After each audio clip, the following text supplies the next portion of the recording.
So to export anything as a transparent PNG, just make sure whatever you've created um, that it's pretty much in the orientation that you'd like with no changes.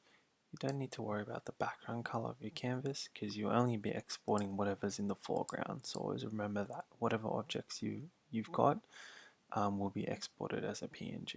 So say for example in this instance I've got text and then I've got an icon basically. So I want this in its entirety to be a PNG. So it will export it based off the size of the canvas as well. So this is a 1000 by 1000 social media size.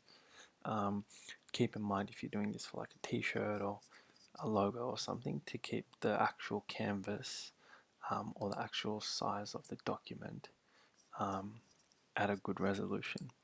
All you need to do is go share, download, and then in the drop down file type choose PNG and then check the transparent background. This will probably be under a Canva Pro option, I'm not too sure, but just triple check what you've got on yours. So yeah, don't tick compress file and then obviously choose the page that you're going for.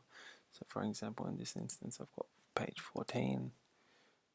Yep, don't really need to tick anything else. Don't compress the file size, otherwise it'll be a low quality, and then just download. So I've downloaded it before, but I'm just going to download it again just to show you guys, and that should show up. And then there you go. There's your transparent PNG. So obviously keep in mind whatever's in the foreground, again, like any sort of additional object or whatever, will be exported as a PNG no matter what. Alright. If you've got any questions, just let me know. If you need help with a project, leave a comment in the comments, and I'll leave a link in the description. Alright, thanks.